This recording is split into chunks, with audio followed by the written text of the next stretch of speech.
Hey, we're live. What up, ladies and gentlemen, and welcome to the Gwentlemen Talkshow. We really need a better name for this, but this is the special Gwent Slam edition. As you can see, I'm joined by Swim, Panda, and Freddybabes, the champ.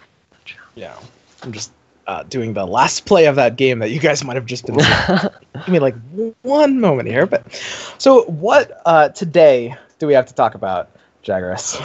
What do we have to talk about today? Well, there's been a lot going on. Yeah, so huge amount. Obviously, this is the Gwent Slam episode, so we should probably talk about that at some point.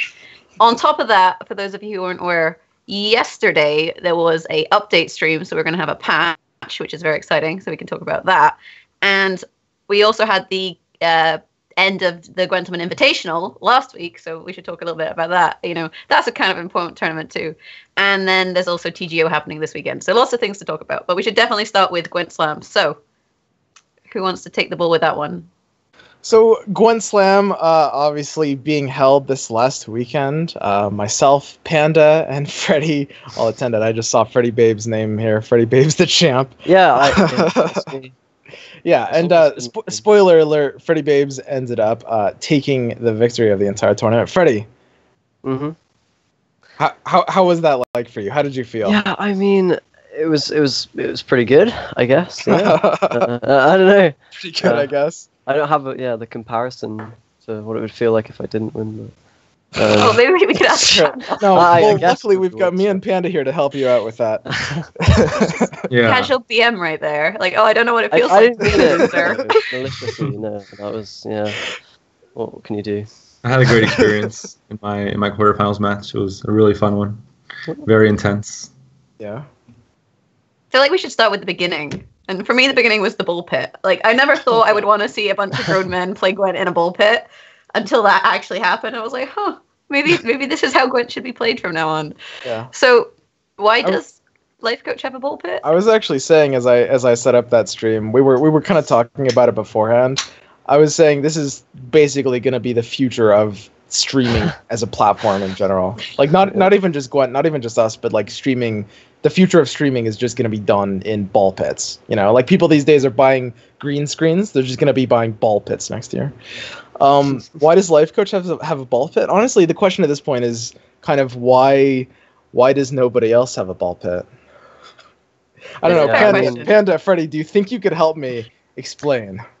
You have to experience it yourself. It is life-changing, like incredible. It's a little bit worse when like the balls are covered in beer and it's all broken sticky. Glass. But otherwise, broken glass at the bottom of it. Yeah. These things happen. I don't know.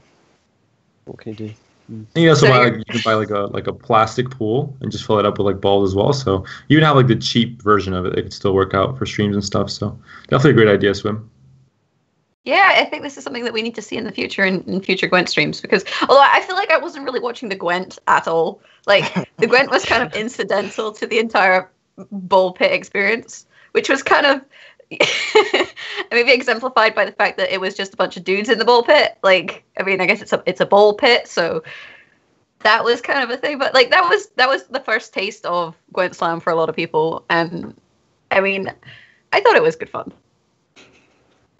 Yeah, no, it was great fun. Yeah, particularly being in it. I mean, overall, the event was, I think, a huge success. Like, it was great for the scene of Gwent.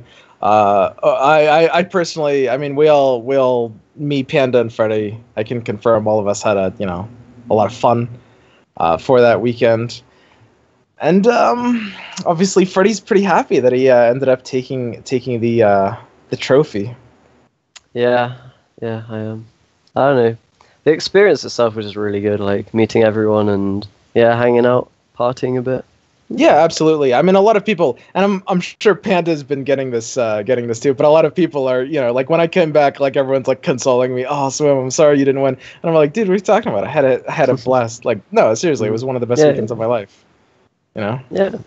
I think the winning would have been like the bonus, right? But like you already had that, really great trip and great experience, like meeting everyone. So it was like if you win, great, you won. You get some recognition. People think you're not a washed-up player, etc. But if you don't win, you still had a great like trip in Vienna. So it's still win-win situation, I guess. I mean, I think the thing we have to talk about first is also the fact that you two end up playing was it 512 person bracket just to actually qualify, because not everyone can just be invited. Like some people have to like actually play Gwent to get in. So how was that? Because I know, Panda, you played both days, and Freddie, he won the first one, so didn't have to try again the next day. Yeah, I mean, it was really pretty grueling. Like personally, I don't think I should have even won it. There were multiple times where I was like, "Oh no, I'm out of here," and then I don't know, it worked out. But yeah, I don't know. Panda got pretty far in the first one as well as winning the second one. So yeah, I figured his overall experience was probably more grueling than yours. Yeah. How was that, Panda? I didn't really plan on taking it too seriously at the start, because I thought without bans it would be very annoying to play against Northern Realms every single round and stuff like that. Thinking more maybe on the Dagon meta, where Dagon was the very oppressive deck that you wanted to ban always. But it ended up being not that bad to not ban Northern Realms. It was kind of fine. I ended up being more worried about Spellitel day 2, for example. But other than that, it was good. I was, on the verge of bringing meme decks, or maybe not even playing at all. So I'm happy I ended up playing in the end. But yeah, day 1 was top 8 till 2:30 in the morning, and that was and I lost by a point in game 5. So not a great feeling. But Freddie ended up winning, so that was good. I stayed up to see him win. And then I honestly would have felt a lot worse about and this is kind of unrelated, but it's the same experience, because you ended up losing to Freddie, but I mean Freddie won the thing, right? That's the consoling that happened, but for both of us, Panda, right? You in the qualies and me in the actual event, we both lost, but Freddie just ended up making us proud. Especially since we know each other, it's a lot, And luckily the qualifiers, I didn't even like lose to Freddie. I lost this I was on the other side of the bracket, so it wasn't like as bad. Yeah, but you ruined my dream of like a Gwentlemen versus Gwentlemen final, Panda. Like I found sorry. a YouTube video, I was like, Panda's gonna win. I gotta pick one person. I'm gonna pick Panda, and he was just like, Nah, Jag, sorry, I'm gonna make you look like a scrub. But yeah, when I was 2-0, I had the same thought. But then I thought if I win with Mill here, it would end up catapulting the archetype to like the top of Gwent DB, and like it would be like the best archetype in Gwent. So I had to take one for the team. The triple loss. Problem there. That's what ended up happening. Yeah. So how is it playing at a live event versus playing, say, online? Because online, obviously, you're in your house, in your bedroom, in wherever it is that your computer is, chilling out in the bull pit, doing your own thing. Whereas online, in person, you're opposite like the other player. You can see them react to your plays, and you can also see them react to their draws, which I think is kind of an interesting setup in that like you can kind of see their reactions. And some people are obviously more emotive than others. But how does that kind of compare? I guess we'll start with Swim. And go I mean, I think Freddie got to see firsthand the experience of like reacting to my draws a little bit. Honestly, I think it's pretty intense for everybody. Like, especially because Gwent is such a new game, and so many of the players of this game, some of them ended up playing like Hearthstone super competitively, and some of them have even been to live events in Hearthstone or other card games. But a lot of the scene is kind of fresh or green to like this whole live tournament scene, like this kind of exposure, and it can really do a number on the nerves. There is pretty much no player that showed up to this tournament that didn't make at least one like very obvious and particularly major misplay, and honestly that's just kind of par for the course right now, right? Like in pretty much every set you can point out like one of the players did like a major like and kind of obvious misplay, and it's just that's the main difference. What do you guys think? It's definitely like less pressure. I don't know, in some ways it's a little bit cooler because you're like, it feels like you're kind of hanging out with the person you're playing, or maybe that's just me. I don't know, just like the mind games as well that maybe come into it. I don't know, I didn't really do any of that, but I could see it being a thing. I remember. Cool. So one thing I ended up doing in one of our games, Freddie, and I told you this. I told this to you afterward. I didn't actually tell anyone at the time, but there was actually one moment where he manga divisioned one of my cards. He gave me like a Marjo. I top decked a Marjo, and with manga division, you can actually watch where the card is played from, and then you can know which card is on the top of their deck and which card you're going to keep manga divisioning them. And he gave me a Marjo in hand with manga division, and I actually he like looked to the side to take a drink of water, and I just snap played the Marjo then, because he didn't actually get to see which card I played from hand, so he didn't get to see what his mega. Yeah, and then I asked you, I was like, wait, what? How did you get this? So that's an example of, I guess, one of the advantages that you can have playing live. I don't know, Panda, what was it like for you? What did you think?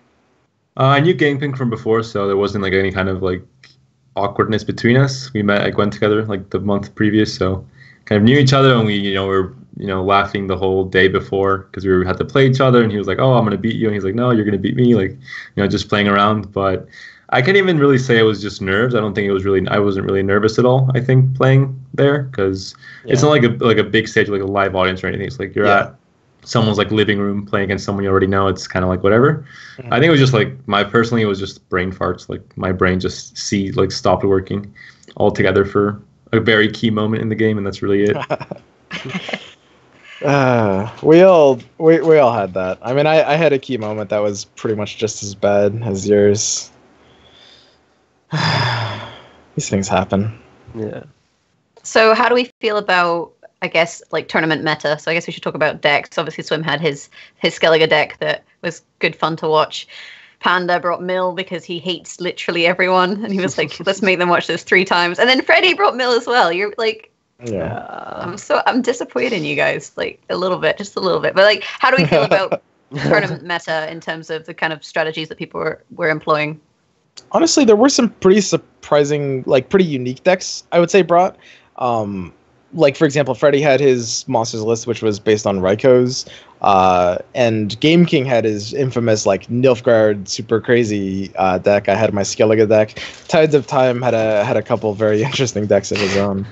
Honestly, I'm pleasantly surprised with basically just the diversity that we saw. A lot of people were expecting, there's going to be so much Mill. Realistically, was it only 2 players that brought Mill? You two? Mm-hmm. Or was there a third? Yeah. I think it was just 2 players. 2 players that brought Mill. So it wasn't like a super stagnant meta in terms of the decks people brought in any regard. And there were also some surprising things. So I think it actually worked out very nicely. Yeah, I think I was looking at some of the statistics for it, and like, I think it ended up being Scoia'tael was the highest win rate out of all of them. And then Northern Realms was like not even close. It was like 90% to like, I don't know, way was lower. The highest win rate, actually. Oh, really? Oh, yeah. No, that would make sense. I actually really wanted to see your Scoia'tael deck as well. Yeah, me too, Freddie. You clearly didn't want to see it that much. In hindsight, I'm glad. But, I don't know. It was interesting. There were, as some said, a lot of new stuff. Probably not like suitable for ladder. I think a lot of the decks were just specifically for tournament. Very viable and powerful. Yeah, for me personally, why I brought Mill, I wanted to be more like of a ban magnet more than something I wanted to play, because I literally played like maybe 5 games on ladder with it, and I learned it because I qualified on the weekend before, which was like only a few days away with the traveling and stuff, and I played Spelltell for the first time for a few days, getting used to that deck, and then didn't really have much time to prepare any Nilfgaard or Skellige deck, so I brought it in the hopes that Gaming would just ban it, and that I could play my strong decks because he banned Mill, but ended up not working out. Yeah, I think that's one of the things that there's a lot of like aspects of these tournaments that people have been kind of rightfully complaining about in terms of like the unfairness with invitees versus qualies, and like people are talking about crown points and a lot of other stuff.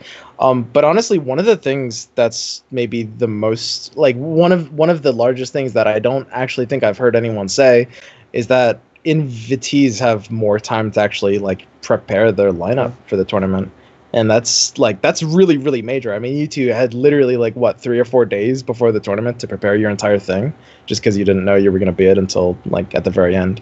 And of course, that largely has to do, I guess, that largely has to do with just the qualies being so soon before the tournament, and that probably will be avoided next time, hopefully. But yeah, I mean, that's definitely just shows that they've got some things with the system that they're going to be improving for next time.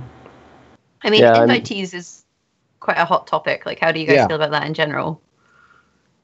I guess we have one invitee to qualifiers, so I mean, you need invites to get the crowds in, right? If it was all just qualified players and they were all unknowns, then it would be a bit I don't think many people would want to watch that particularly. I mean, obviously, if people do well, then they can make a name for themselves, and in the future, it's better. But like, having a mix is good, and that's what they ended up doing. They listened to the feedback from everyone saying Crown Points was a bad idea, which is really good, I think. Yeah, once they removed the crown points from the invitee equation, I think no one complained anymore. I think it was fine. Everyone understands that for Gwent to grow in its current situation, it needs, people like Milliman to come from Russia. He's a big Russian streamer and get that whole like Russian crowd going for him, and obviously getting a lot more Russian viewers and just having Gwent grow in Russia.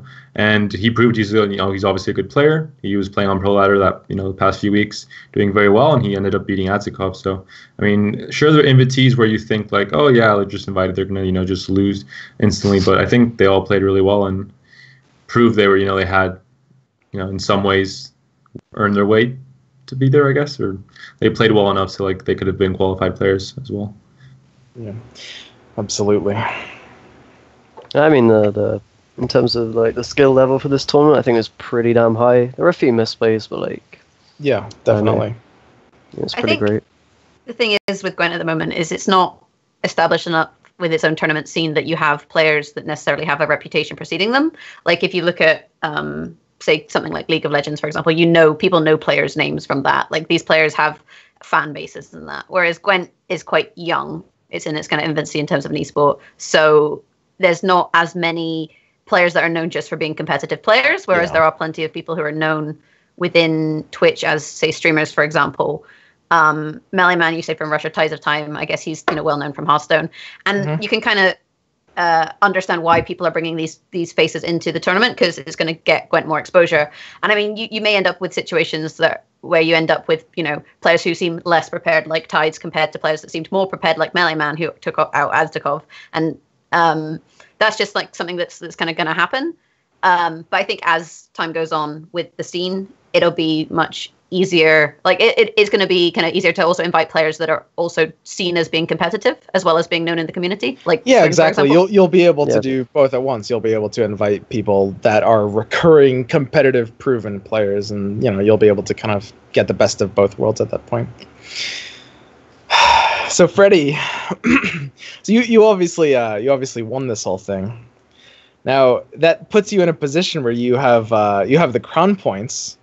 Do you think, like, how are you doing on Pro Ladder right now? Like, do you think you're gonna be able to? I don't remember the exact amount it is. I think somebody was saying you needed to get like top 20 instead of top 8 or something like that. Like, are you feeling good about your odds to be able to get that?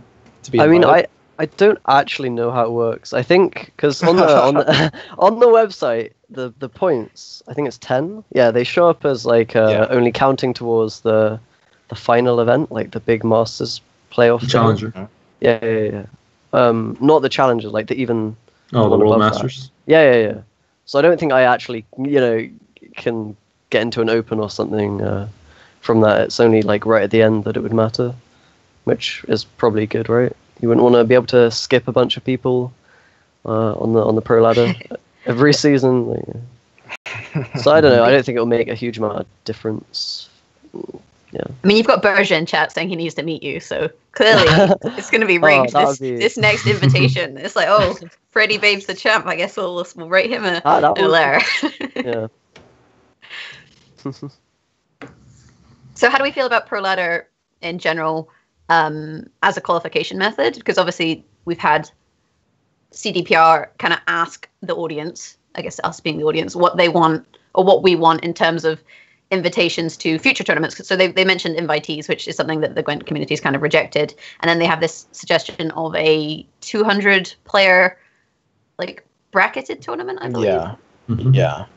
Which is, I mean, that was the suggestion today on the Reddit, right? That you're talking about. Yeah. Yeah. And I'm actually a big fan of that. In terms of the Pro Ladder, I think it's definitely a step in the right direction for the game. It's probably the best way to work, like, with what they have. I have no real complaints about it. Honestly, I mean, for a complaint to be constructive, it has to, like, have an actual suggestion behind it.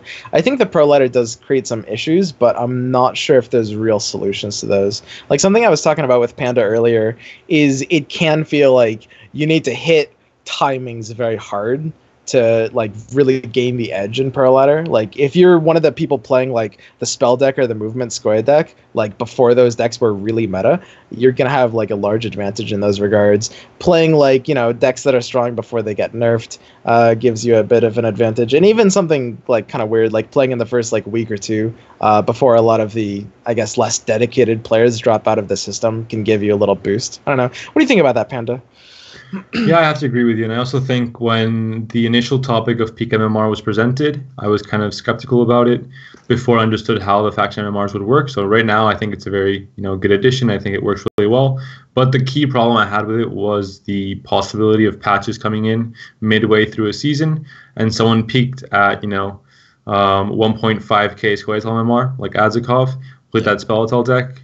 That deck somehow gets nerfed, and then no one's going to be able to reach that MMR because there isn't going to be a Squaretel deck as powerful. I think that's one of the main issues with the patches coming in the middle of the season. I think it could have been or should have been prevented with like a hotfix, including Northern Realms when Mulligan was patched as well before the Pro Ladder started. Yeah, I feel like the length of seasons might also kind of be an issue, like when you're also considering the fact that you need you want to hotfix the game as well, right? If you're caring about you know, people on the normal ladder or whatever who think the game is imbalanced in some way, and you want to cater to them, then you got to change stuff. But at the same time, you don't want to like hinder that competitive like scene a little bit. Like I know a couple of people who haven't played any Northern Realms yet, and they just got to like spam games now before it becomes like significantly weaker, well, potentially. But I don't know. There's not a huge amount you can do about that when it's a 2-month period. Like, yeah, it's and like the 400 game cap, you'd need to have like a much lower number of games, right, as the limit if you wanted a shorter season. So there's like no real solution to any of that, I guess. I mean, yeah, exactly. Would you not say that people kind of knew this patch was coming, though? It's not like we didn't think that they were going to make some changes. They'd mentioned Hailstorm already, and, you know, Northern Realms was obviously something that a lot of people have been talking about. I feel like if you didn't take advantage of Northern Realms being strong now, that's just like a problem with you as a competitive player. Like, if you want to be a competitive player, you should play the competitive decks while they're competitive, which is why you've seen so many people playing Monsters and Northern Realms and Scoia'tael. And so, like, if you look at the factions that people haven't been playing, it's generally Skellige or Nilfgaard, because they're seen as maybe being less competitive. And ultimately, I think it's fair to say that with this kind of ladder system, the players that want it will adapt to the changes, so it's not inherently a problem with the system. Yeah, I agree. It's not. I mean, it's definitely not like a fatal problem or anything like that. And again, it's nothing that they can really even solve. It's just kind of like it feels slightly awkward a little bit. Like it can cause like, I don't know, just a bit of an awkward feeling as you're grinding the ladder, because it means you have to like think about it in kind of you have to like, I don't want to say game the system, but you do have to like kind of like take advantage of it in a minor way. Yeah. So we got a bit of news just yesterday, actually. We got a nice dev stream. They showed off a few things, like Northern Realms changes that Jaggerous was just mentioning. But probably the most prominent thing they showed us was the Mahakam Ale Festival. Now, they didn't really show us much. They teased it a little bit. But what are you guys thinking about it? And what are you guys thinking specifically this kind of, I mean, obviously they want to do these kind of like, I guess, seasonal kind of challenge events. What do you guys think about all that? Oh, more content is always... Yeah, you go, Panda, you go. Go for it. I think it's really cool. I think these seasonal things are, you know, really amazing for the game because they add, like, maybe a year from now, new players join and they see you with, like, a certain, you know, avatar or title, and, you know, they wonder what that's about. And that kind of displays yourself as, like, a veteran player that was here, like, from the start, kind of. And I think people severely underestimate how much people care about cosmetics in these kind of games, where it's like nothing really differentiates you too much from other players. And, you know, if you have those, you know, those titles and those avatars, I think a lot of more casual players really care about them. So I think it's really good for the game in general, having these like seasonal events to be able to play and be a part of. Yeah, it's just something else to do as well. Like if you ever get dare I say, bored of the grind on ladder or whatever. And yeah, I mean, yeah, new stuff is always cool. Shiny things. I think it'll be interesting in terms of how it's presented. They have said it's completely voice acted, and they showed the narration of the kind of introduction with the story side of things. And I feel like we do know, CDPR are good at their stories. If you look at The Witcher, you can clearly see that they have generally good experience. They're pretty good at storytelling. So that side of things I think is going to be really interesting.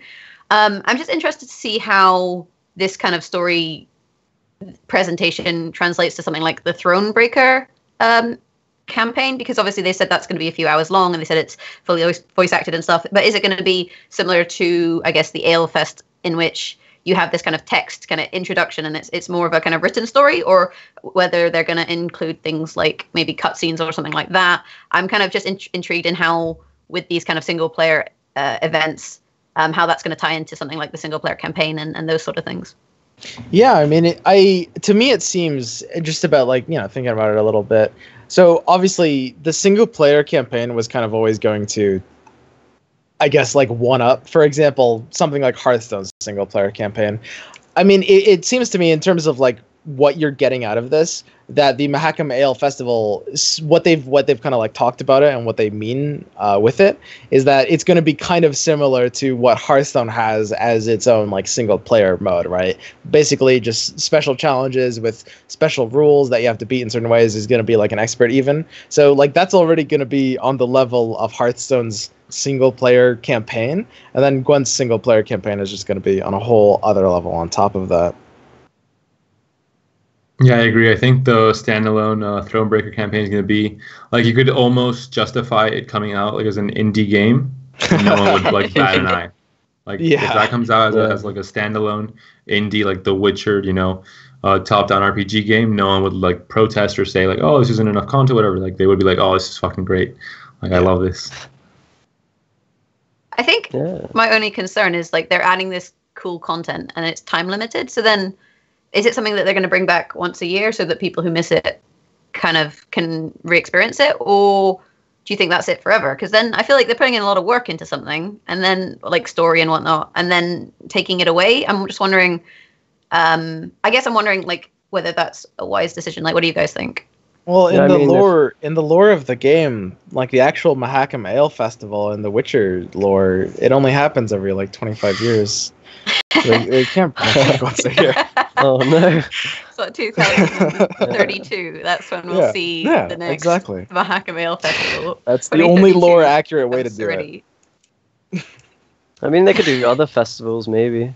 This could be the one that that only comes up one time. But everything else, like you could do Halloween and I don't know, Christmas and stuff like that. I know other games like Overwatch do stuff like that, and it comes around every year, right? Maybe. Yeah, summer Olympics event. Oh yeah. I think there should definitely be like different rewards for each season, though. Even if it does happen like every year, I think there has to be like that sense of like, I got something that isn't available anymore. Like it's something that's I cherish it because no one can acquire it anymore. Like you were either playing at that time or you're just not going to get that content ever. And I think that's really cool. Yeah, and it's always going to be just like cosmetics, so I think it's totally fine. I don't know, as someone who likes cosmetics, like, doesn't it bug you when you join a game and you can't get everything? Do you know what I mean? It actually, like, it does really bug me personally. I feel like I'm a bit of, like, almost an outlier in terms of how much it bugs me, but if I'm being perfectly honest, like, when I join a game and, like, I miss an event and there's just stuff that's, it's really, really a pet peeve. You gotta get in there early.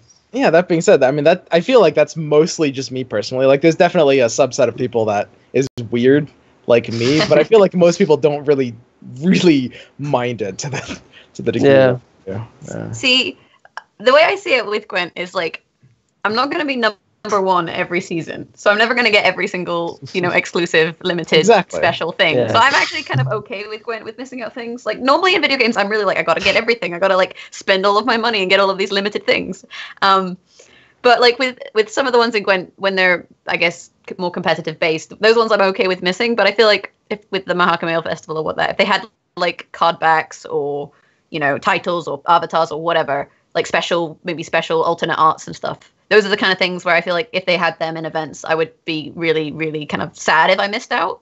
So maybe they should make more of those.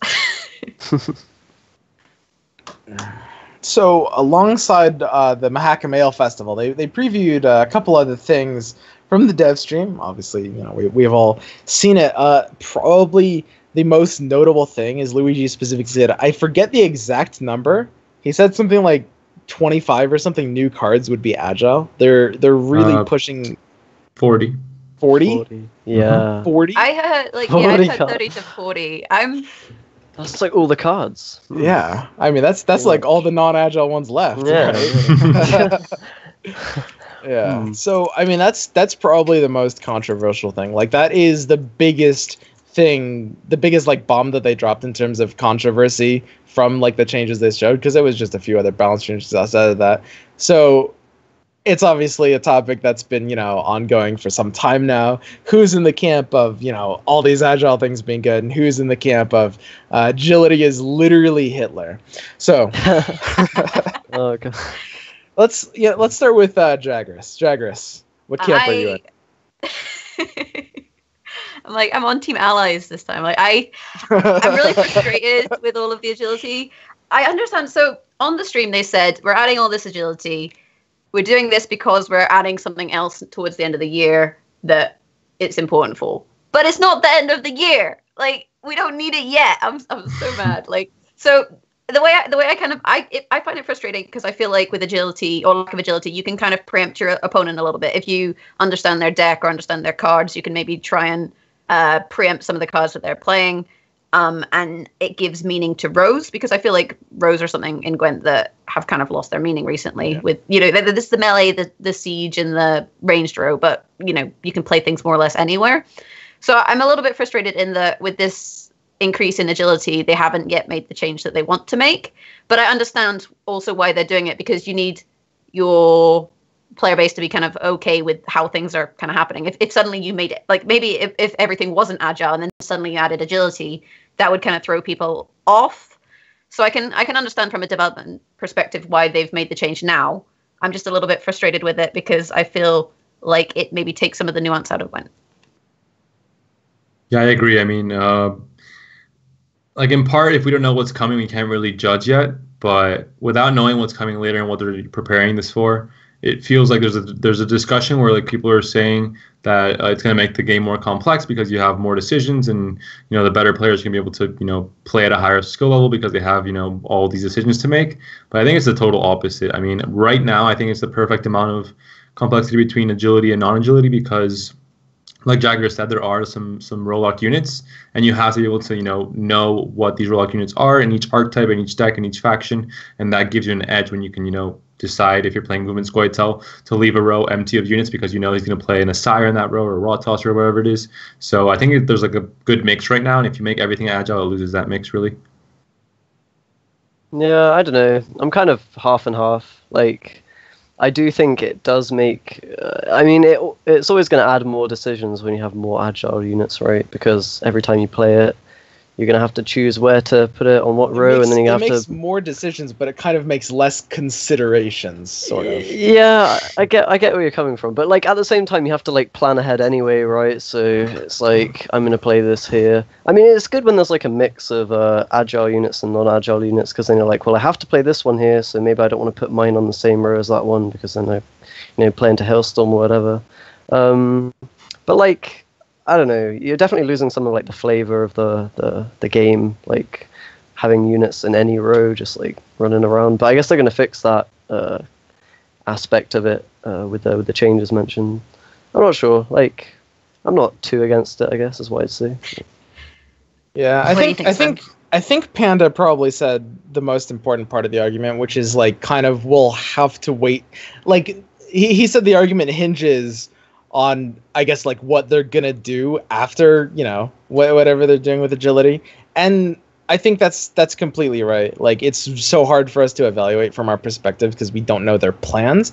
That being said, I am leaning to favor agility. I kind of like the idea of it. Now, again, I have to stress, completely contingent on how it ends up going, but I see some like interesting possibilities that they could do. I mean, basically, Jaggerous and Panda, you're saying that it takes a lot of the, you lose a lot of considerations, you lose some decision making, and that's absolutely true.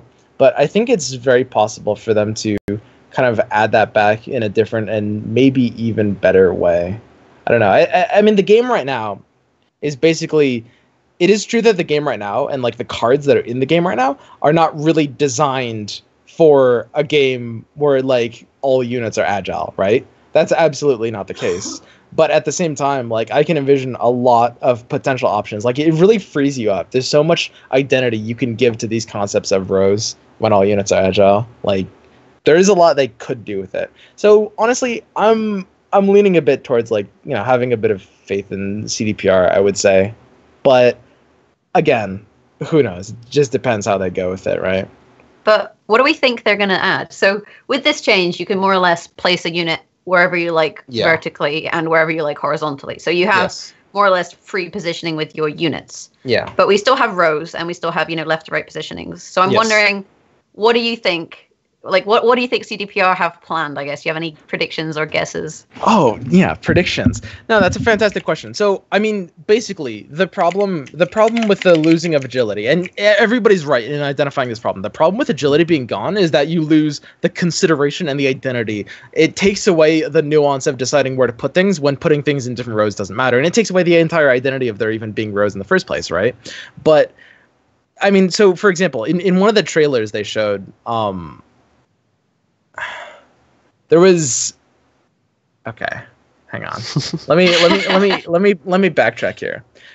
I could envision something like a keyword where maybe like this unit does something different depending on like what row you put it on, right? I could envision a certain effect that is basically, you know, denying specifically set rows. Like right now, weather is kind of like agile, but certain effects denying set rows. Like with units being agile, it's still very possible to increase row identity, right? And they can do that in so many ways, right? Like they can have, I don't know. These are going to be bad examples because, again, none of these examples make sense in the game in its current form, like with agility how it is. But they could have some card kind of like Moren that does something when something is played in the opposite row, or something that like incentivizes the opponent to play in different rows. There's basically no limit to the design that they can have in terms of like giving rows their identities once they've been, you know, effectively, I don't want to say taken away exactly, but a redistribution of what row identity means to the game. Maybe even like the way weather is like a negative effect on a row, on your opponent's row, to have some kind of effects that are positive effects on your rows. Yeah. Where like playing to that like a unit, like a value over time unit that specifically boosts a certain row or has some kind of synergy with a certain archetype of cards or a tribal tag of cards in a certain row. So like kind of like positive weather almost. Yeah, exactly. Cool. Like that, I think that's kind of my point. My point isn't that like I like agility. It's that I think this opens up a lot of options for them, and I want to see what they're going to do with it. And I actually do think it's very possible for them to reintroduce the concept of row identity in a better way than the kind of agility hybrid thing is in the game now. So yeah, I'm a little hopeful. I'd love to see what they're going to do with it. I still wish they'd go. That's okay. Yeah, I mean, I wish they'd like rename the rows as well. That'd be sweet. Oh yeah, like no, absolutely. Along with that change, you know, like Freddie, Panda, and Swim. I'm gonna put my cards in the Freddybabes, the champ row. Oh, that would be. Yes, please. I mean, yeah. I don't know what you would actually call them though. Maybe like from middle back. Front middle, yeah. I never use the words melee, range, and siege. I always forget to call them that. So confusing. Yeah, range could be either. There's two range rows, you know. Like, so range. Creative with your naming there, Panda. Like reserves the flank and the vanguard. I don't know. I mean, there's you can just name them different things. I honestly think that's okay. Like that's the biggest problem people have with the game now, because it's feel like I'm putting my catapult, but I'm putting it. And my catapult is like, you know, it's in the melee row. It's literally smashing into them. Like my trebuchet is getting armed and it's coming down and it's just smashing the head of the enemy unit. My issue with that statement is, why are you using a catapult, an inferior siege like machine, when clearly you could be using a trebuchet? Because, you know, I hear they can hurl a 90-kilogram projectile over 300 meters. I'm not sure if you're aware of this. In all seriousness, the one thing I do want to say is I kind of agree that this agility change, it does kind of free up a lot of options for CDPR in terms of the design, the direction that they can go in. I think having units locked into where they have to be played maybe limits them in terms of the creativity that they can apply. This was something that I thought when they added positioning, for example, that it gives you more options in terms of card design, because in terms of Gwent's future, you'd expect Gwent to exist for a few years, well, more than a few years, hopefully, and they're going to be adding new features as time goes on. And if the game is very rigid in some of its kind of positioning of units, that maybe limits the design options you have for cards. So by making agility more or less the norm, I feel like this does open up doors for them creatively.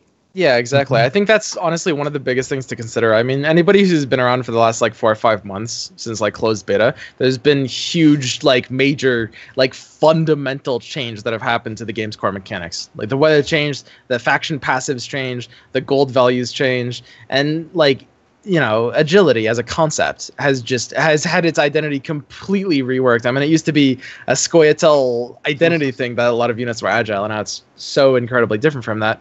And I think what is really important to keep in mind as players is that the devs are making these decisions thinking about the super long term, thinking about Gwent as a 4 or 5, 6 year prospect, and you really, really need to get all the mechanics completely right, because it was ported over from what is effectively, a single player mini game, right?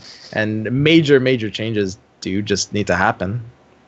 I mean, it's 25 year, right? We're going to have Ale Festival number 2, 2042. We'll have we'll redo the podcast and we'll discuss how we feel about positioning changes 25 years on. I'll see you guys then, 25 years from now. Remember this. So moving on with, I guess, patch changes, because otherwise we could talk about agility forever. We got nerfs. Are you excited for nerfs? I guess we should start with marigolds. How do we feel about marigolds now no longer targeting gold cards? Well, I think I'd have to say the kind of consensus opinion that most people are talking about on Reddit and stuff. A lot of people are kind of knee-jerk reacting that it won't do enough. A lot of people are saying it's still going to be super strong. I'm interested to see. It's still going to be a powerful card, but it will lose a bit of value. And some people are speculating that this actually could cause something like Hjalmar or big gold cards to kind of see a little more play. I don't know. I'm interested in seeing how it turns out. What do you think, Freddie? Yeah, I feel like it's one of those things where either one or two things will happen. It'll be either everyone's going to stop playing it for a bit and then realize it's actually okay and then start playing it again. Or it'll be the other way around, and everyone will keep playing it, be people hardly ever play golds on the road that all their big dudes are. It's not going to make a difference, and then it ends up being kind of trash. So people are going to be wrong no matter what they do. Yeah. Oh, yeah. That is the premise, yes. Maybe they'll do a Freddie and start playing Becker's Twisted Mirror. I hear that card's, pretty decent.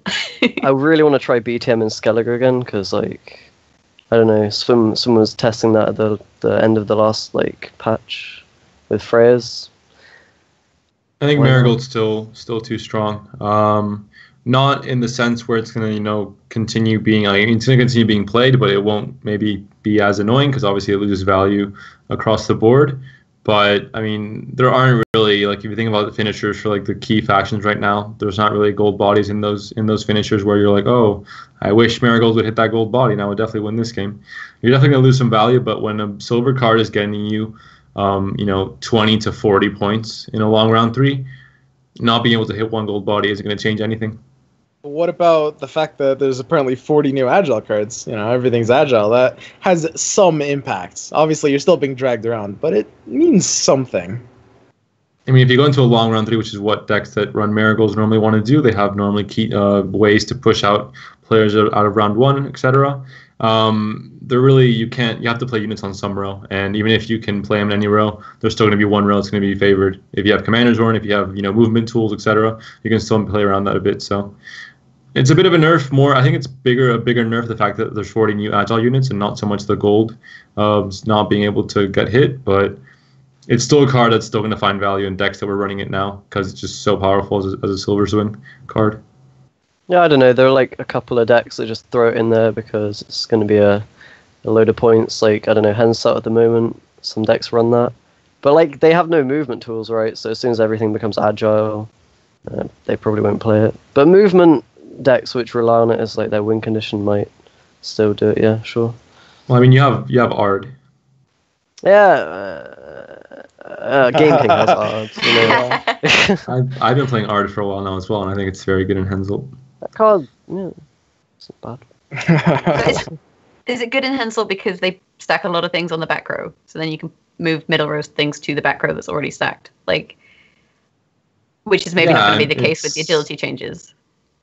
I mean, yeah. Well, I mean, you can still. They're still in a stack somewhere, unless they just stack everything melee, and then you don't need Ard. You're just Hailstorm melee. So, I mean, in the long run, the units have to go somewhere. That's what I'm trying to say. If you're getting 90, 100 points of value, you have to, you're going to get a 33 point. Marigold ends up being like what, 15 point silver, which is still decent. I mean, the points have to go somewhere. And if you Hensel round 1 to get a short round 1 because you won coin flip, and you go into a long round 3, you're still going to find value with Marigolds and Ard, for example. So that's fair to say. So I guess we move on from Marigolds and we can talk about Clear Skies. So Clear Skies boosts all damaged units under weather by 1. And like these units don't have to have been damaged by weather. They just have to be under weather. So if you have a damaged unit and someone puts weather on it, if you clear that weather, that damaged unit will get boosted by 1. Effectively, I guess what they're trying to do is add a little bit of tempo to Clear Skies as a play, so that if someone, say, plays Gold Weather and you lose 6 points, that your return play isn't just 0. I guess that's the kind of thought process behind it. So how do we feel about this? I guess we'll start with Panda. I think that's definitely a very, very correct solution, and I think the game's been asking for something like this for a long time because it needed this. I mean, Weather is kind of awkward where it's very weak to pass. It's very low tempo at the start, so it had its inherent weaknesses, but in general, if you could pull off, high tempo weather plays like Drought and Spelletall, or like Golden Weather and Spelletall, or like kind of if you could control how the rounds went and you had that Golden Weather, just weather in general, it's even if the opponent has answers, you're never punished for it because you're still getting that extra tempo. You're trading a card for a card, and you're getting like 3 or 4 points. So it was definitely necessary to have this kind of tempo swing with First Light. I feel like it's in terms of running it as like the bronze version, I don't know if people are even going to still do that. Some decks probably will, but like it's more relevant probably on the mages, right? Being able to clear. Yeah, definitely. And like that extra, I don't know, couple of points, it might even be like up to 5 or maybe even more in like some niche situations. that could be like a huge deal. If there's rain on all 3 of your rows. Yeah. For like 10. Well, maybe they lacerate your board or something. No. You're right. Yeah, but yeah, like for sure, if you run Gold Weather and then your opponent runs a mage, that is not a good transaction. You don't want to be doing that. So I mean, yeah, right now it's bad, but like I think it does a little bit to kind of punish Gold Weathers. That's kind of where I see this at mostly. Like it just does a little bit to make Gold Weathers feel a little bit worse while not completely gutting them competitively. And I kind of like that. Like that's kind of what I feel like Gold Weather needs right now. Like obviously they can't completely eviscerate Gold Weather's potential, but they're making it a little bit less competitive, which I think might be necessary. There's one thing about this that I'm not sure of, and that's, I mean, are they doing this treatment to the single row clears? And if not, should they? I don't think it's necessary. No, I don't think so. They're already either. Pretty good. Yeah, I think we've seen changes like the Arch Griffin getting the extra ability with the stealing from the graveyard. So I think and Impair Brigades working so well with movement. I think they're all fairly good. I mean, maybe there's a few weaker ones like the Fax Scully doesn't really have a weather clear for a single row, and maybe Nilfgaard seems a bit underwhelming with a 3-point boost sometimes. Yeah. But I think there's definitely some very strong single weather clears, and they don't need that extra buff. I agree. They have the whole point is that they have something to go with them. You get points on the board, you clear weather, and X. You move a unit, you boost a unit, something. I guess the only real issue that we could really talk about in terms of that is that Skellige doesn't have any. Like that's the only thing I find a bit strange is that Skellige, they have what's the guy who like resets 2 units to their base strength or something like that. But but they don't have their own weather clear, which is interesting considering there's a weather called Skellige Storm. So you would feel like they would be a little little bit prepared for weather, but apparently not. I mean, what do we think about that? Just as a slightly off-topic discussion. Like should Skellige get a bronze clear? You mean? I think so. Yeah, absolutely. Yeah, I think so too. I mean, Armorsmith is a very good card, and I think it's very powerful. But now it's better. But I mean, I remember like 2 patches ago in the first patch of Open Beta when Frost worked the way it did, and it hurt everything in the row. You play your Armorsmith, and then you're just getting hit by Frost and more units the next turn. And it was quite underwhelming, I think, in some situations. So I think every faction needs that single weather clear. I think it's very important. Yeah, I mean, Armorsmith is better than it used to be. I don't like when you have one for every faction. It feels kind of copy pasta, just like throw it in because you have to do that. I guess like if it's a main core aspect of each faction, then yeah. I think it's fair to say, like, it does feel a bit copy paste. Everyone has a mage, like a Baia or Van Hamar. Everyone has a spy. Everyone has a weather. But the thing is, everyone doesn't have a weather clear. Like, I think if it was like a few factions did, but not all factions, then that's like, I think that's a valid argument that, you don't want all factions to have the same identity. I 100% agree with that. But when it's like 4 factions have weather clears and SK don't, then it just seems a bit like a very strange, I guess, design decision from my perspective. Yeah, I agree. That's one of the ones that I'm not sure I quite understand. Although speaking of Skellige, there is one change, the one I'm personally most excited about, which is the restore change. I'm so ready. What? I'm so ready. I'm gonna make a cow deck, and it's gonna be glorious. I've got this all planned out. We're gonna discard him with like Johnny. We'll discard him with Johnny or something, and then like restore him out the graveyard, and then like just boat him basically. Boat the cow that's now got 10. It's gonna be amazing. Like it's gonna win 1 round, but it's gonna be amazing. Yeah, I mean, the new restore, for anyone who doesn't know, it's basically reworked to resurrect any unit into your hand, play a card, just like it was, but instead it buffs the base strength to 10 from whatever it was to 10, and also it can be used on not just units with the tags it was restricted to before. So, I mean, you can use this on Doragrey, and it's reusable as well, because of course you can Sigdrifa any card you buff in a later round. You can use it on Axemen, although then you have to run Axemen. You can use it on Doomed Freyas. You can use it on Cow, like Jaggerous would say. I mean, there's actually so many options for this card. Queen's Guards is a really major one. I don't know, Panda, Freddie, do you think this is a meme card, or do you think this card can actually, in some ways, carry Skellige a little bit? Yeah, I think it's possible. I mean, you can think of like right off the bat so many like potential nutty, like effectively it becomes like a carryover card, right? But you don't sacrifice any tempo, so that's like immediately really quite powerful. I don't know if it can like carry Skellige. I guess it depends if as a faction they're like playable. It definitely like guts the Skellige deck that we've seen with the pirate captains and the big veteran guys. Yeah, so I guess that's a shame, but whatever. If we get other decks, it's going to be spicy. Yeah.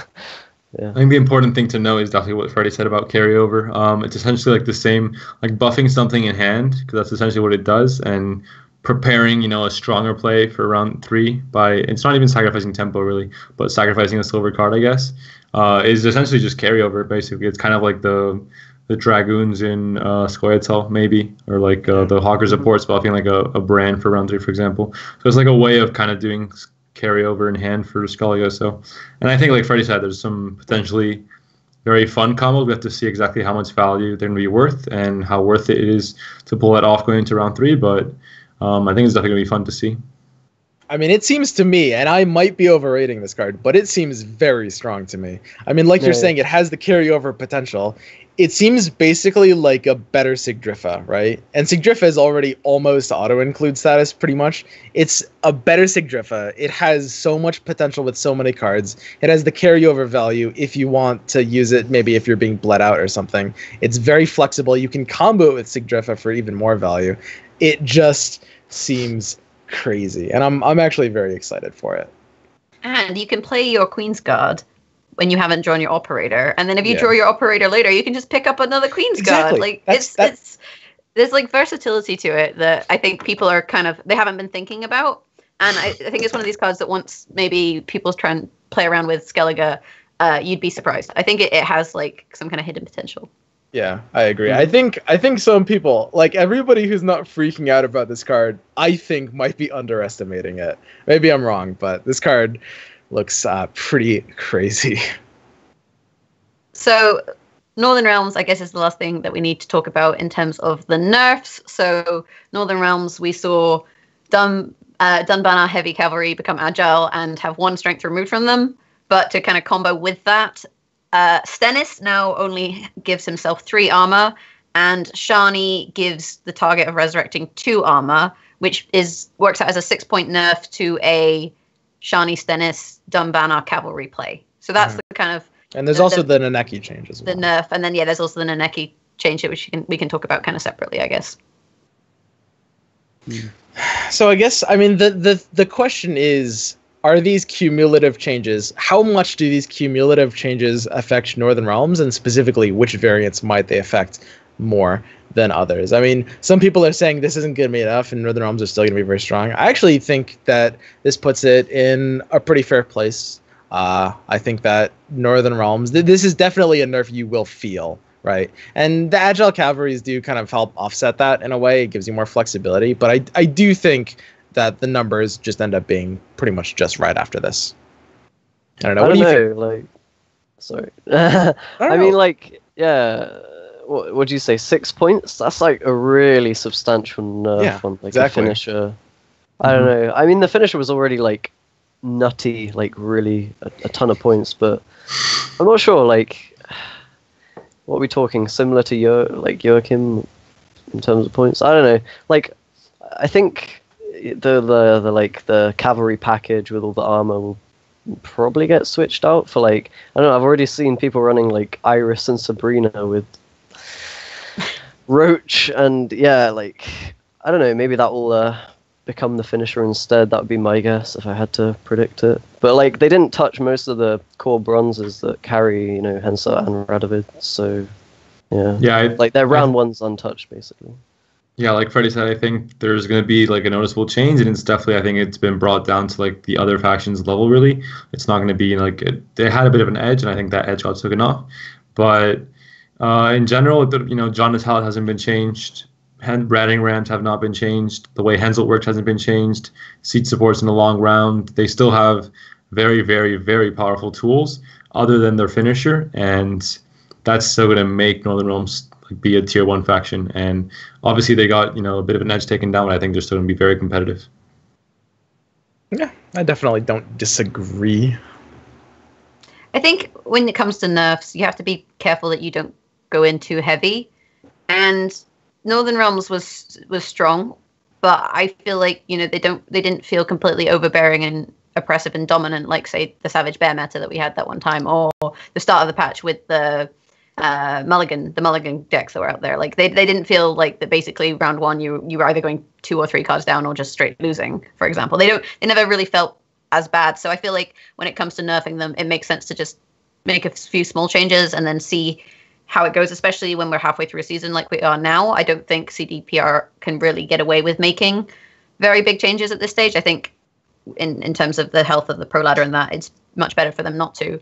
So I feel like personally the changes that they made like they're going to help things. And Northern Realms, I don't think they're completely dead at all or anything like that. I think if anything they're still probably on the strong side, but it makes sense to me the way that the kind of changes were made.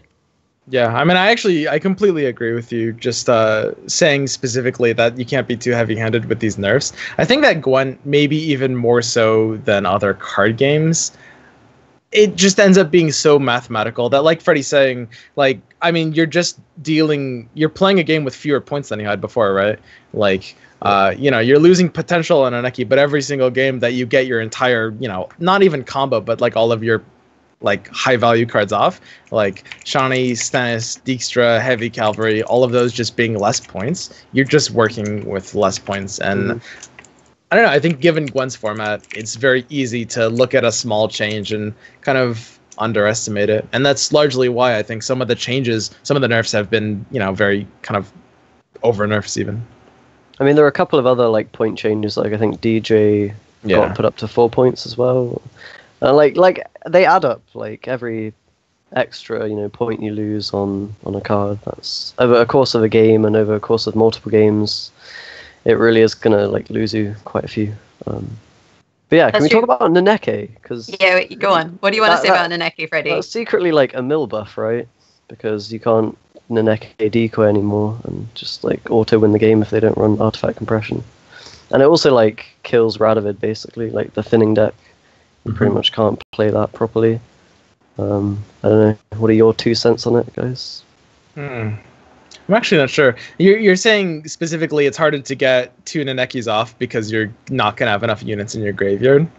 Well, just specifically the Naneke decoy, put decoy back in, and then like get infinite cards. That can't happen anymore. But in the mill matchup, and correct me if I'm wrong, because you're the mill expert here. I feel like you getting Naneke off twice is going to be enough in most cases, right? I don't know. Extra cards. Is it actually not? Well, it depends. Like, if you play all the thinning cards, as a like a Radovid player or whatever, you probably. I mean, 31 cards. Getting Naneke off twice. Phrasing. I guess. What are we talking about? I don't know. What are we? Apparently, we're talking about getting Naneke off twice. I don't know. Naneke is pretty. Wait, Swim. Why am I not the mill master? Well, I mean, I wasn't. Take the fourth. Panda. No, Panda. You go ahead. Go right ahead, Panda. You can be whatever you want to be, dude. Yeah, Panda. You can be the co-master. Okay, I'll be the apprentice, the mill apprentice. I'll make a movie. I'll make a mill movie, Freddie. I think people are definitely gonna watch that. Maybe a big hit in theaters. 24 hours long. I guess I feel like if you're running Naneke, like you already have a little bit of a advantage against mill compared to some of the other decks. So being able to replay her is maybe not that big of a sacrifice.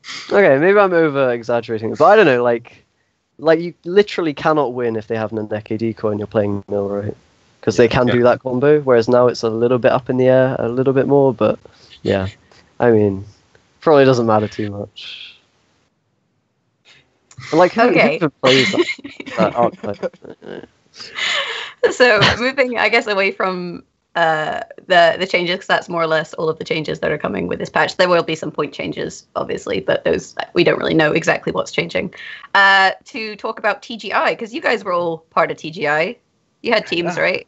And so we had our finals last week, and Team Pixie ended up winning. That was Dunkero, Crash, and I'm in a bear suit. And I think the thing I really liked about TGI was it was cool to see a tournament which had 3 people working kind of together to make a deck. But also after this, we've kind of seen the rise of this like Team Pixie field medic. I don't know. I feel like it's become more prevalent since TGI. This field medic Hensel deck with battering rams and poor infantry and Kadweni. How do we feel about that deck? I was actually talking to Crash, and that's Crash Overlord. I was talking to Crash about that deck right after Team Pixie won with it, and he was saying it was awful. I don't know. Honestly, it's a really interesting deck. Like and props to them. Like that's really like ingenious. Like because nobody really thought to use field medics in that way, and they're really powerful. And I mean they destroyed with it. Like I was playing in Gwentlemen Red, and they beat us just with those cards. It was pretty major. I don't know. What do you guys think? Yeah, seems like a worse version of normal Hensel. Yeah. I haven't really played against it too much, but when I have, I just remember beating it quite easily. Like I think I played it in the qualifiers maybe for Gwent Slam, possibly. Maybe it was just ladder, I don't know. But yeah, I was surprised because I wasn't really following Team Pixie's run in TGI, so I didn't know it was a thing, and I thought it was just like a meme. But yeah, it never really beat me. I never really thought like, oh wow, this deck is so powerful. So can't really say too much about it.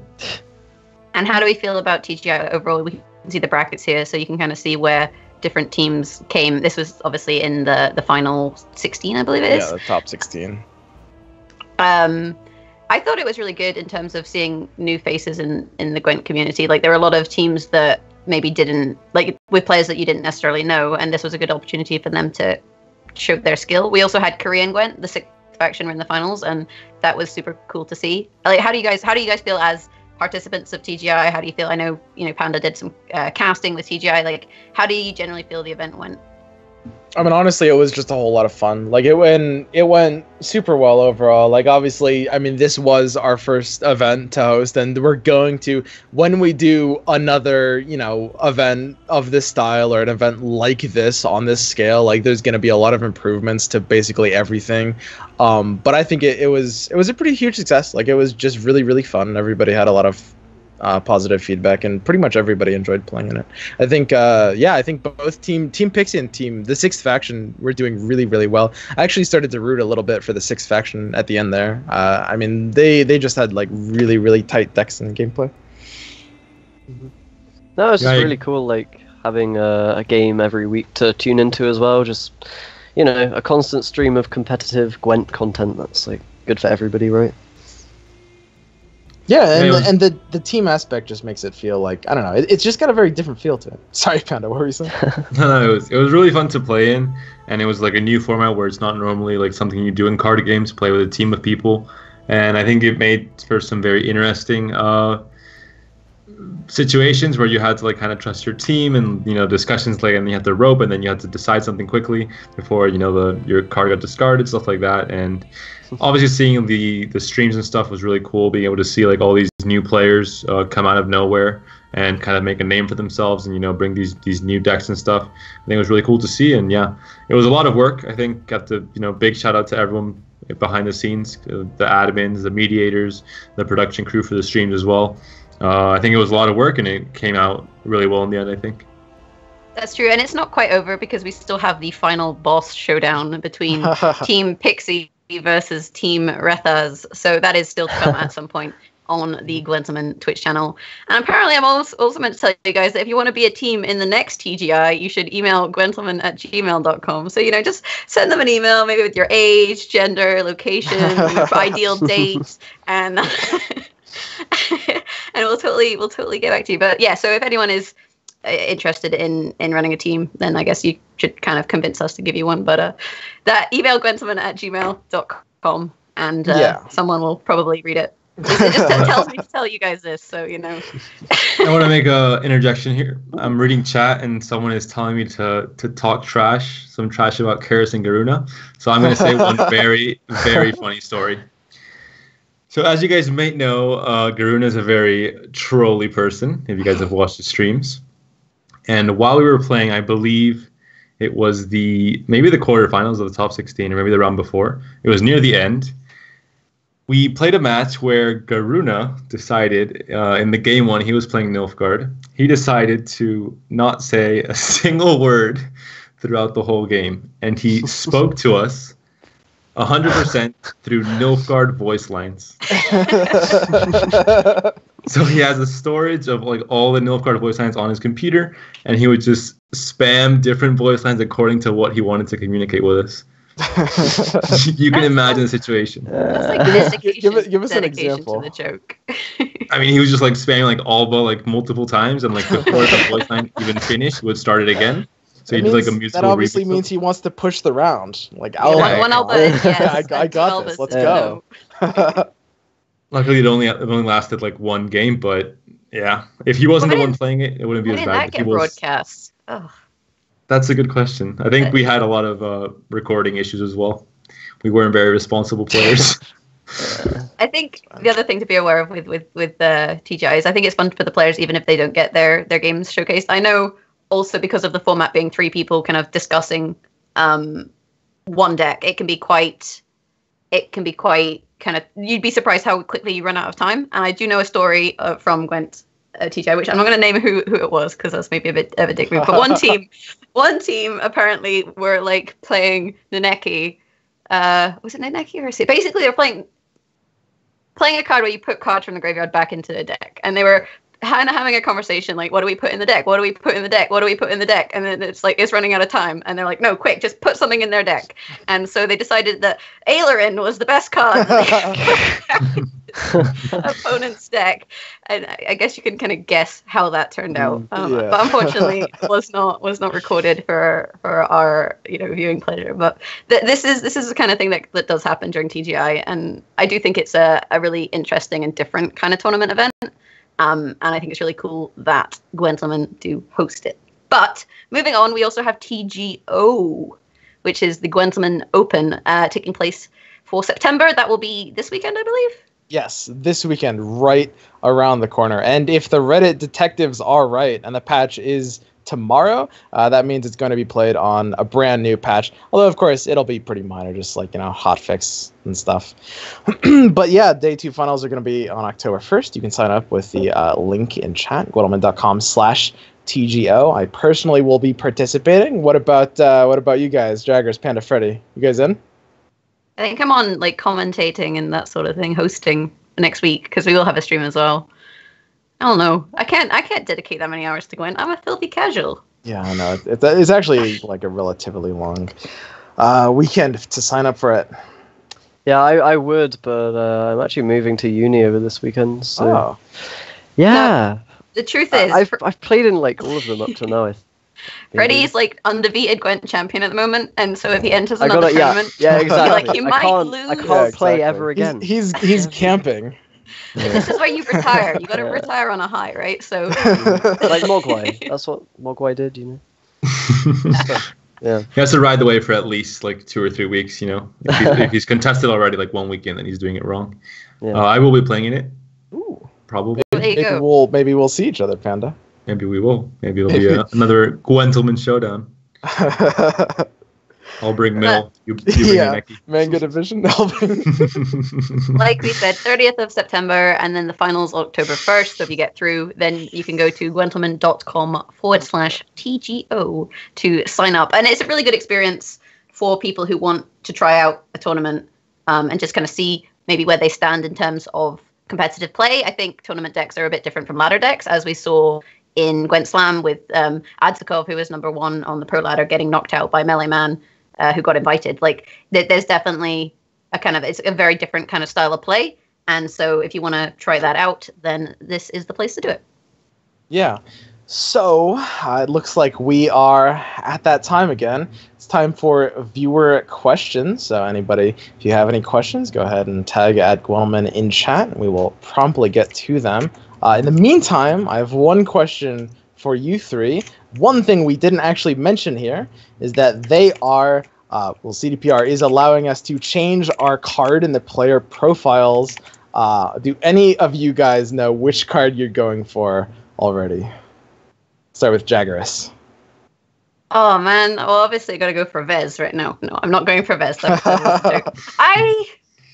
I feel like this is a difficult one because you want to try and be a bit different, right? You don't want to be the person who has the same one as everyone. You could go Morvud, but because he's really cool. But everyone's gonna go Morvud. So part of me feels like I should just find what I perceive to be Actually, I know what I'm gonna do. I'm gonna go with premium doo-doo, because I opened that in a keg. I opened a keg and it was you can have 2 silvers that you don't have, or you can have premium doo-doo. And I was like, I basically have to pick this card because it's premium and those are the rules. So he exists in my collection, so I guess I should put him there in all of his Doppler glory. That's what it's going to be. No one else used premium doo-doo, so you'll be copying me. Yeah, I think I might have to go with First Light, a non-premium First Light, if you can't even choose non-premiums, because that truly is the most edgy choice. Nobody will actually choose First Light. I'll be completely unique. Yeah. I don't know. I think I'd go with Magni Division just so that if anyone checks my profile out, I just pre-tilt them, or after games, You stole my idea, Freddie. Yeah, That's my favorite card. I love it. Relive the. Instead of reading books, I read that card's text at night. I really enjoy being such a master of that card. Well, you got to pick something different because Freddie stole it. So okay, fine. I guess I'll have to pick Ockfist. I think he's a very cool card, very cool premium. I always liked him. When I first started playing Gwent, I played a Skellige deck that ran him a lot. The Sage stacking Skellige deck back in the day. That's so old. See, what this tells me is that they do their research for Gwent Slam, because on Gwent Slam they have this screen that comes up and it's Panda, and then it's like favorite card and like favorite leader, and yours did say Ocvis, so this proves that they did actually ask you that question, and they weren't just like, yeah, Panda's favorite card can be Ocvis, and he really likes looks like an Ocvis kind of guy.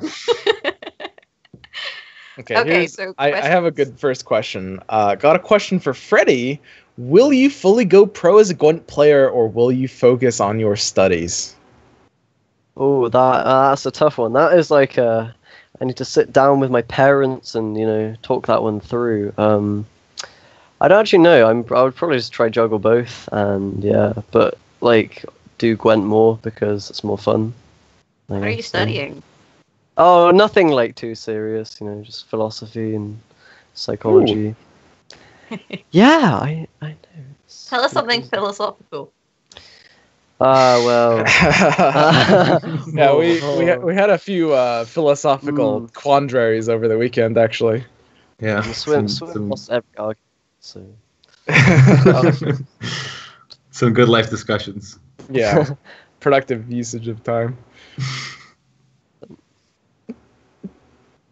I'm still waiting for something philosophical. Okay, well, okay.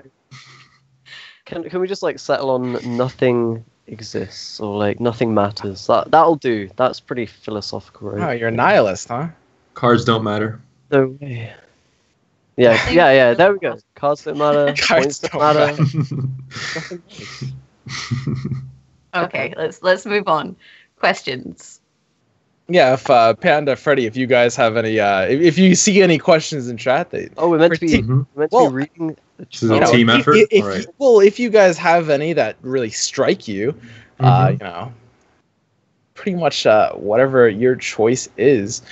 We did get asked earlier what people would have thought if instead of changing Hailstorm they made it gold, and whether that would be a worthwhile nerf / change. No, it wouldn't be good enough. I mean, gold cards in general, they have a base where no matter what situation, they're always going to get some value, and Hailstorm really depends on your opponent's board state. And in a short round 3, it would most of the time not get gold value, maybe. So it'd be tough to have some, like an argument to auto-include in your deck if it was gold, I think. Even if it has that possible value over a long round, the fact that it could be so bad in a short run, I think it wouldn't be that good. I agree. Yeah. Oh, here's a question. What do you think about wildcard invitees who should CDPR invite? I mean, this is a very poignant one. This was the one that the Reddit post earlier today was based on. Basically, Rafal made a Reddit post. He, gave a few different options. Now, I'm going by memory here, so you fill in the gaps. But basically, he was saying that they could invite, they could have like a qualifier system with like, a tournament with a bunch of points. They could extend like the top ladder invites. They could invite like popular players. There was a fourth option, and I forget it.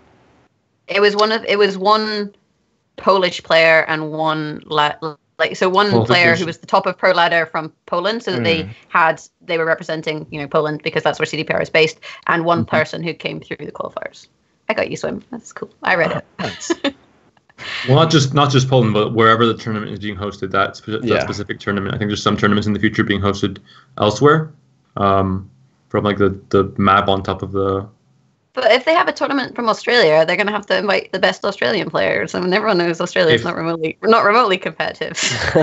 If they implement that rule, then I guess so. Yeah, if it gets voted, yeah. I think so. Yeah, how does it work in terms of tiering that? Like, do you take what if the first on the ladder is from a specific country? Do they also get the invite? No, it would be the next one down that wasn't automatically invited by other. Okay, means. Right. I don't even know how these invites work. Oh, gee, okay, yeah. I mean, I'm personally of the opinion, and I think if I'm remembering correctly, the top Reddit comment voices as well. I think that the best out of these is like the qualifier tournament. It feels the most flexible. It feels like it gives you alternative options because you can either play in the tournament or you can do well in the pro ladder. That one sits the best to me. Yep, agreed.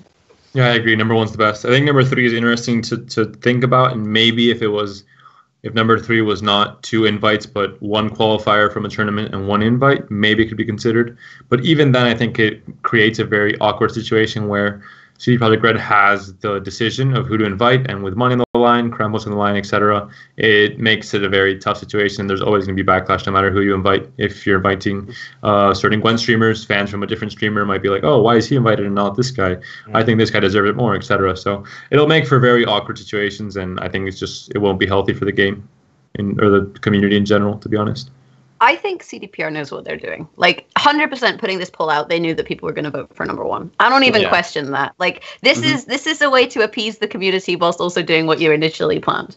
Because the thing is, no one is ever going to vote for invitees. So if they wanted to go down that route, they would never ask the community. Like they just wouldn't. Like it's just like it's suicide. Like, oh, we want to invite people. Let's see what the community thinks. Oh, the community doesn't think we should invite people. Let's invite people. Like it's not going to happen.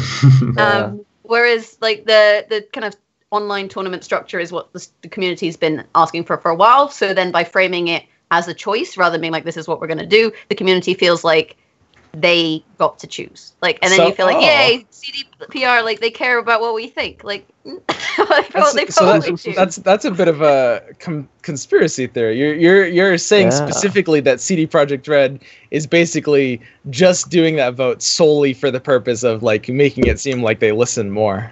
Well, no, I think they would do what the community voted. I just think that they know what the community is going to vote. Like, objectively, does anyone here think that the community is not going to vote option one? No. Although I might be biased because I've seen the results. Well, of the Reddit post. Oh. Well, Reddit is representative of the community as a large. It's not. I think it's the best option, and also like makes these very interesting storylines for tournaments where like a player qualified, like kind of like what Freddie and me situation. We were in qualifying for Gwent Slam where like you trudged along this long qualifier, you won all these best of like fives to even make it to the event. Like you already did, kind of a lot of work to even make it there. And then you make, and there's like that story where like, yeah, it was hard work, and now, I'm here. And it's going to be like really good for tournament players. Because in general, like in ladder, you're seeing it, how it evolves all the time, kind of like who's going to be making it to that final event. Like, maybe Adzikov and, other very high ladder players are kind of like, they had their like set spot already. So not knowing who's going to qualify from qualifier and like not knowing how it's going to pan out and having to actually, follow that all the way through is going to be really cool to see, I think. The thing is, you can also have invitees for licensed tournaments. Like this is only going to be for the CDPR, like the Gwent Challenger and stuff. So there's still options for invitees in different tournament structure formats. It's just tournaments that have maybe smaller prize pools than that, or don't have crown points initially available. The other thing I just wanted to quickly add to this is I think having this qualification method adds to the stories, and stories are really, really good for esports. Like in terms of, if you tell people, Freddybabes, he played a 512 person, like 10 hour or however long it was, qualifier to get there. And then like he showed up and he played against Swim, and they were like, it was like this whole story of how like there was a crash, and then like Swim was playing weird like Skellige stuff and blah blah blah blah blah. Like it's much more engaging than they were like, oh, and then like there was this guy called Freddie and they invited him and then he showed up. Like it kind of sets the scene, and then you can have those like underdog stories of like, oh, this person who no one knew of went through this 200 person qualifier and they got the space that way, and I think it's generally good for esports if these are the kind of formats that they use. Yeah, absolutely. Yeah, and it gives pro players that are, trying to make it into these big events hope until the very last day. Like, there's people, and it keeps the ladder competitive. Like, if we didn't have the top 200 players vouching for that position in that tournament, not even winning the tournament, just for a spot in the tournament, you would have like 2 weeks until the end, people giving up on pro ladder, and you would have a very stale top of the ladder where the top 30 are vouching for that spot. Well, once you have your 200 faction MMR under, Adzikov score, it's how you're gonna be like, oh well, I'm not gonna make it to this event, so I'll just stop playing. But now there's that chance where until the very end, you have to grind for that top 200 spot. There's gonna be a lot of players playing, and even if they don't win the tournament, the chance to even play in this tournament is gonna be a big thing. Yeah. So I think we have time for one more question. Do you think that cards which have to be answered like Succubus or Golden Weather are problematic? And there's a few other cards of this category, like Grave Hag, for example. What specifically is basically just like kind of win or lose. What else? There's a couple other cards throughout the history of Gwent. I don't know. What do you guys think about this? Panda, I'm very curious what you'll say to this, actually. I think as long as the counters are viable in any meta, where First Light will be viable to Golden Weather, control options like anything that kills Succubus is always going to be viable because it's not a rare thing. You don't need like this magical counter that no one plays to counter it, Or else those cards would be obviously spammed a lot because they would work very well. As long as the counters are, quite easy to find, it's obviously a very high risk card for the people running them. I think Succubus is a bad card, and if people run it, you have a risk, and it can get countered very easily, and that's part of it's a gold card that so satisfying though. Like it feels like if you can succubus someone for like a lot of points. I'm just gonna put it feels good. It feels good. I don't know. It kind of feels better killing it, I think. Yeah. Getting to punish someone who put that in their deck. There you go. Like it's either you reward yourself or you reward your opponent. Like Someone's either way, really someone wins. Therefore, I think it's really good. Yeah. I think Panda's right. Like so long as the counters are viable out with their own situation, then it's fine. Like this was maybe where people started to have issue with it, like Camby, for example. I don't think Camby was ever like crazy problematic, but the fact that the best way to count to Camby was maybe like Shackles, then if you didn't have but Shackles isn't really a great card out with that situation, then you started to have issues. Whereas with cards like Succubus, for example, you lock it or you remove it, and everyone there's a lot of removal in the game, and there's a lot of locks that are good. And with Weather, like you can clear it, or you could pass. Like there's kind of ways around it, I think. So I don't see them being that much of a big deal. I think I actually have a couple minor things to say about this one because it's a very good question, honestly. I think specifically the cards that need to be answered. First of all, like Succubus and Gravehag are kind of great because you kind of expect every deck to have some way in the entire deck of being able to deal 4 damage. And then if you're playing against that, you can kind of like save that until the end, right? So that's great. One minor problem is that Golden Weather specifically kind of demands, it kind of molds your deck building a bit, which is a little awkward given how few clear tools you have. It kind of feels like you're forced to run, maybe certain cards like Silver Mages, but that's going to go away as there's maybe more options for clears, like maybe different tiers of mages or something like that. That could be interesting. But one thing I guess I should say is that I think specifically the faction locked options are a lot better than like neutral options. One thing that kind of disturbs me a little bit about Gold Weather in this interaction is not because they demand clears, but it's because they're neutral. So you don't actually always know when you're playing against them. You kind of do if everybody net decks, but reasonably speaking, you can just get surprised. And it means you kind of don't know whether you should hold an answer or not, right?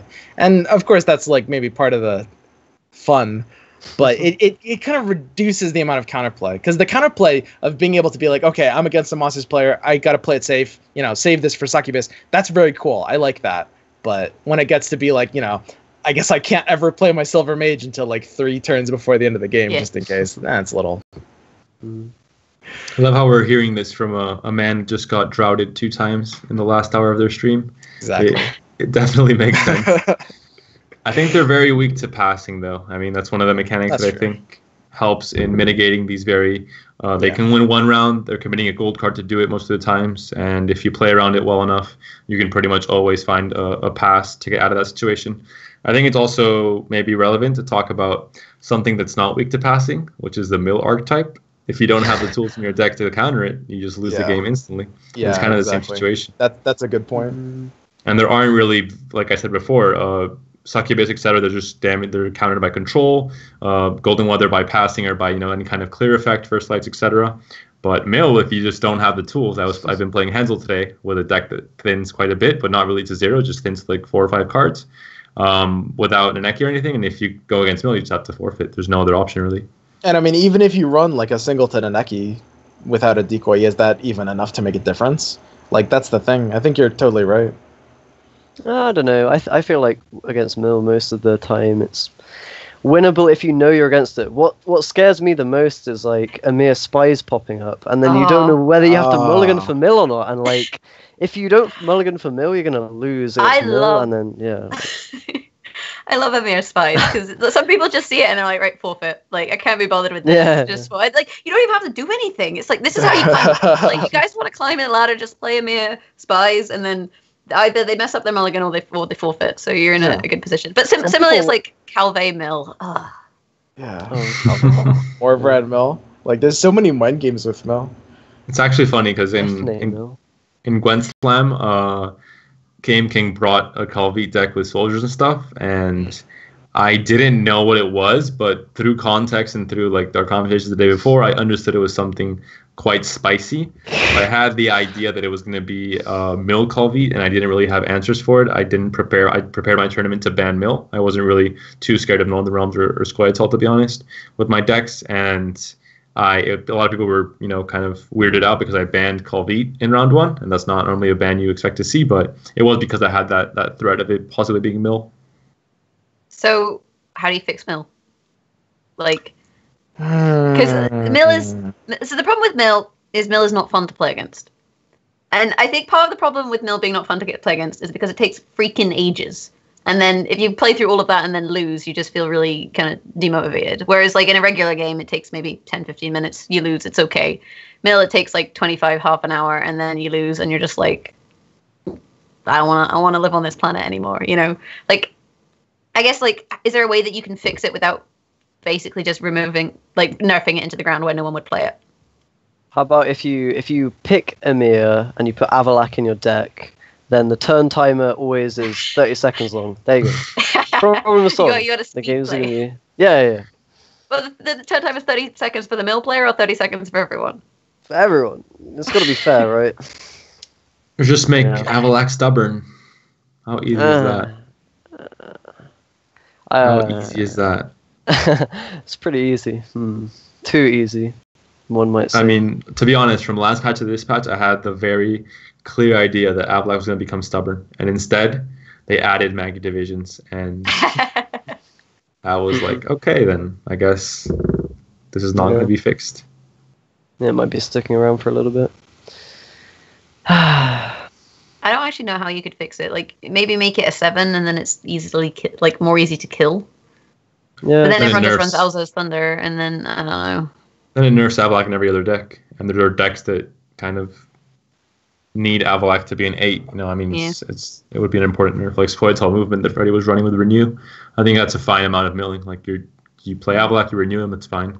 So then you leave Yeah. Avalak and change Swears or Albric or Magni Division or a Seer.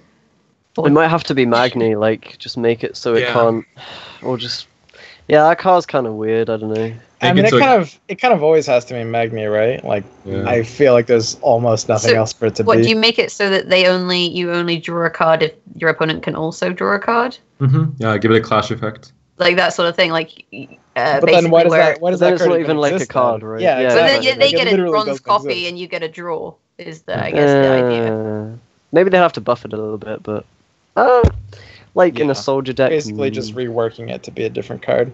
There's an interesting consideration where I guess you could take Magni Division's effect as kind of an incentivizer for a situation where you mill them down to 0 and like a finisher for that, and you could slap it on like a gold or a silver. That's kind of interesting then if you're not running. Yeah. Because then it's still like kind of you have an incentive to do that, but you're not kind of auto winning the game when that happens. That's kind of Tibor, right? Yeah, well, that's how Yeah. it'll work before. Yeah, I mean, a different form of Tibor, basically, yeah. Kind of, like, just doing it differently. I think it's a difficult one. I think because with Magni Division, the issue is that you can run 4 of them. And that can be kind of a problem. I mean, with Magni Division, you can pass, because obviously the effect doesn't happen if your opponent passes. So they could try and make a huge tempo play in round 2 and then pass, which is, I think we saw in one of your games, Panda, that happened when you were playing Mill. Yeah, no, I remember that. Yeah, Was it Dagon? Yeah, the first one. Yeah, so he in just got so general. many points and then passed before Panda could start playing his Magni Divisions, which means you don't get the draw, which means that they're just like 7 points and they're not very good. Yeah, because you play so many rounds with Mill, things that get like weather in general really destroys Mill. And I think if I didn't find weather clear taking, I don't remember too clearly. I have that all kind of erased from my memory. But No, in general, weather, for I know that example, deals really well with Mill. Yeah. Anyway, it looks like we got a little bit sidetracked talking about Mill. That's fine. It's a very topical issue. But that is all the time we have for you guys today. Jaggerous, Panda, Freddybabes. Any final shout outs you guys want to give? Start with Jaggerous. I always give shout outs. Shout outs. Shout outs to chat. I always shout out chat. And then Swim always thinks this is a terrible idea because chat gets too much attention. But shout outs to chat. I love chat. Yeah, Swim loves you. Guys, shout outs to chat. Swim loves you. I'm done. I want to give out a shout out because it's in recent events to the Gwent Slam production crew. I think they worked really hard to make that event, as good as possible. Obviously, it wasn't an event held in an arena with like a production ESL team, etc. It was just a kind of in-house event with a very specific production team, and I think they did really well. And life coach and wife coach for hosting it. And also, I want to thank Crokies. He helped me prepare a bit for Gwent Slam, although the mill part didn't really work out that well. And the chat just want to remind you guys to never go full panda, basically. I mean, they're on the brink of extinction, so I feel like that's good advice. Swim will understand. Chat's on the brink of extinction. Yeah, that's not surprising. No, pandas. Ready? Oh no, I don't really have any shout outs. I don't think. That's so edgy. That's really boring. Edgy. No, yeah, dude. I'm happy if I'm being edgy, but I thought that was pretty vanilla. Yeah. Well, that's what edgy is. It's like everybody's always trying to be special. Yeah. Then you're just going back and being vanilla, right? Like running the first. Yeah, but I mean, because edgy. It's so like vanilla, then that makes it not edgy, right? Because that's what you default go. No, we could get into this, but yeah. No. Let's call them edgy babes from now on. Well, I would like to give my shout outs to Borja, who is in chat. Yeah. He's got it the first time. No, okay. No, it's Borja. It's a Borja. Right? I'm gonna go with Borja. Yeah. And he's and his first name? Wait, what's his first name? Pavel Borja. She's laughing at me. That makes me feel like I have it wrong. No, it's perfect. Why? She's what? Okay. No. I'd like to give my shout out to Pavel Borja, who he's always super dedicated to the community. Everybody loves him. You guys all know who Borja is. He's got our backs. Making sure Hailstorm doesn't stick around. We love you, Borja. But anyway, that is the talk show for today. I will be seeing you guys back on this channel when we are doing the TGO cast. Now, is that Wednesday? Do I have that correct? I think it's Wednesday. I think it's Wednesday. Yes. I'm pretty sure it's Wednesday. I'm almost 100% certain. So I'll see you guys on Wednesday when we're going to be doing the TGO cast for next week. Hopefully with a fresh patch by then. But till then, bye.